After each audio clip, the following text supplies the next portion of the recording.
understand the candidate as their leadership. So in a sense, I use Obama's words.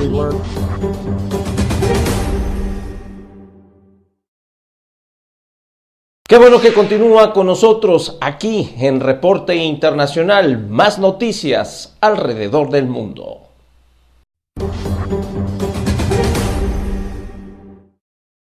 Las agresiones contra la prensa en México aumentaron un 21.8% en el año 2015, esto respecto al 2014, con 7 muertos y 397 casos, uno cada 22 horas, según el informe de la ONG Artículo 19, que revela que en el 41.5% de los ataques hubo funcionarios públicos involucrados.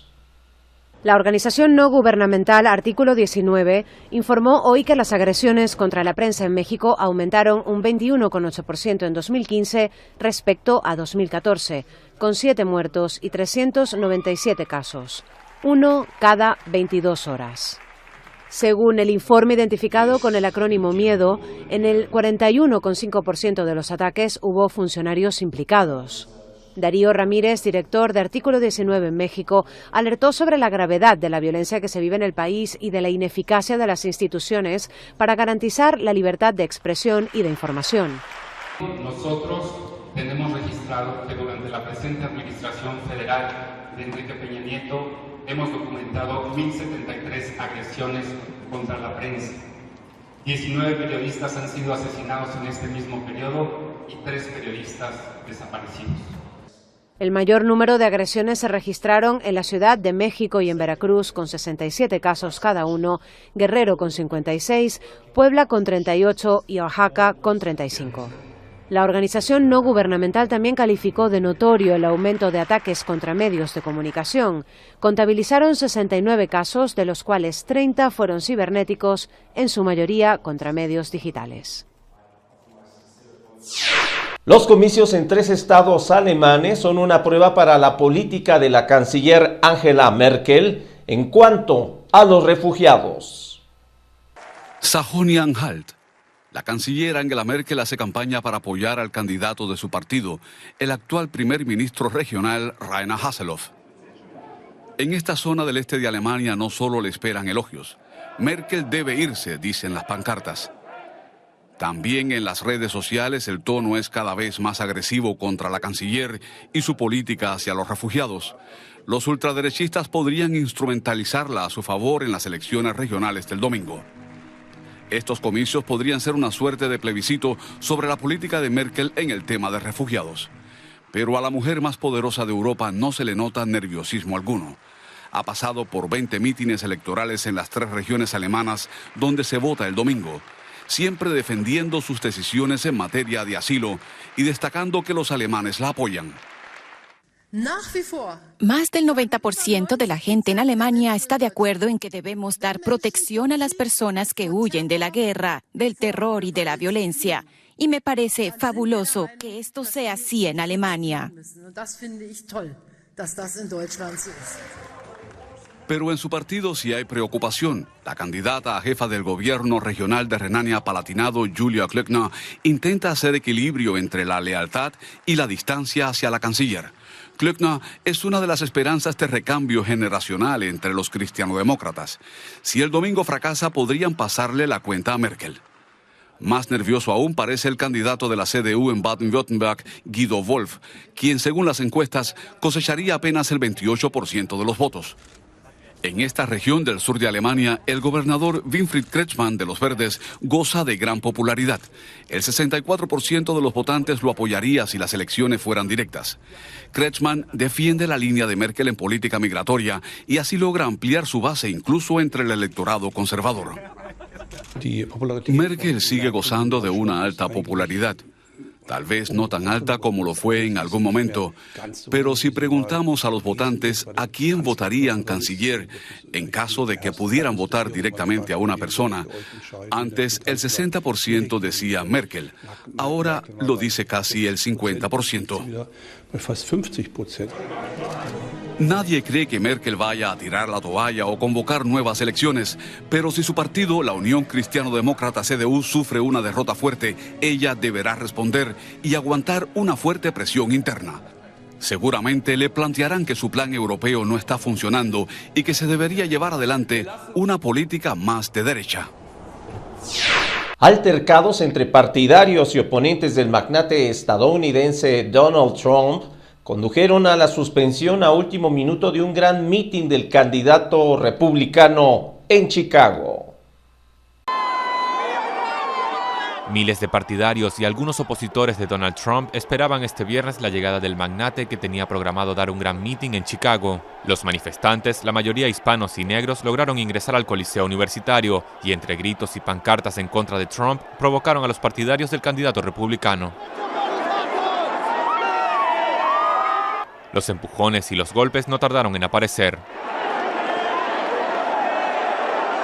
Varias personas fueron arrestadas por policías. La tensión incrementó hasta el punto de que el mismo Trump, en conversación con las fuerzas de seguridad, tuvo que cancelar el evento.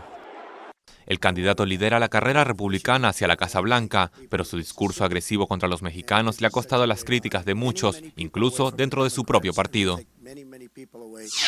Tras la pelea entre opositores y partidarios de Donald Trump en Chicago, el presidente Barack Obama llamó a los candidatos a evitar el lenguaje incendiario que desvirtúa la batalla electoral para sucederlo.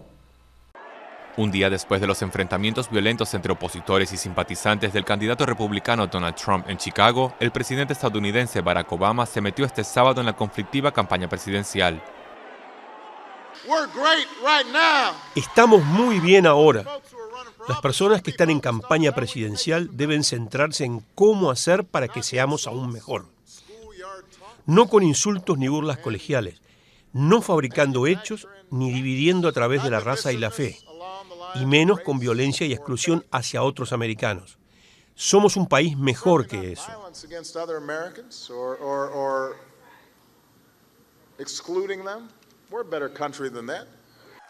De todos los candidatos, el más incendiario es Trump, que desde el principio de su campaña ha recibido duras críticas por sus declaraciones y propuestas sobre los inmigrantes mexicanos y sobre los musulmanes. Sin embargo, el actual favorito en las primarias republicanas dijo este sábado sentirse fortalecido ante las duras críticas que recibió por su retórica política. Malasia intenta recuperar el sector del turismo, una importante fuente de ingreso para el país asiático. Imágenes como estas de aviones desaparecidos o abatidos tienen un efecto negativo en el turismo. La aerolínea Malaysia Airlines está en crisis y ha suprimido varias conexiones con el país del sureste asiático. En contraste, este es el tipo de imágenes que al sector del turismo le encanta propagar. Malasia espera un aumento del número de turistas, según afirma el ministro responsable, y está convencido de que la crisis del año pasado está superada. El año pasado, el sector turístico de Malasia sufrió un descenso del 6%, pero lo recuperaremos. Malasia ocupa un lugar central en el sureste asiático. Muchos turistas vienen de la India, China y otras regiones asiáticas, lo que equilibra el retroceso de turistas europeos. Malasia es un país emergente cuyo presupuesto estatal se financia en una gran parte con los ingresos de la venta de crudo. Con el precio del petróleo a la baja es difícil mejorar las infraestructuras del país, que sirven tanto a los habitantes como a los turistas, y el turismo es importante para el crecimiento económico del país. El sector del turismo aporta un 7% al Producto Interno Bruto, por lo que es la sexta fuente de ingresos más importante que tenemos. Los turistas aportan divisas.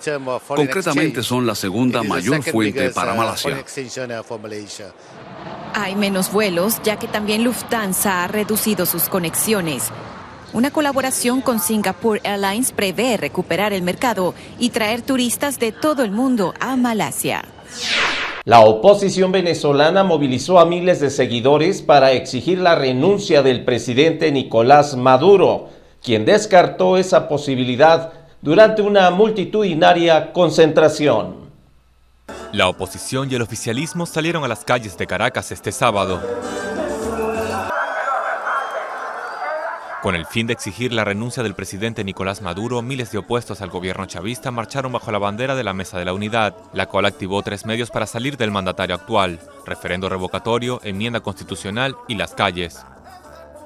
El presidente de la Asamblea Nacional de mayoría opositora, Henry Ramos Alup, cerró el evento. Nuestro pobre país, a consecuencia de este gobierno fallido, se ha convertido simplemente en una pieza que mueven los cubanos a capricho para resolver su propio problema. Este mismo sábado, miles de chavistas se concentraron para rechazar la renovación del decreto estadounidense que considera a Venezuela como una amenaza, aduciendo que el gobierno de Maduro viola los derechos humanos y persigue a sus opositores. Vamos a denunciar el decreto de Obama hasta que llegue el día feliz y bendito y el presidente Obama rectifique como aspiramos que rectifique y derogue ese decreto contra la patria venezolana. Con respecto a la cruzada de la oposición por sacarlo del poder, Maduro respondió que se mantendrá en la presidencia hasta el último día. No le cambie, vamos a una pausa, regresamos.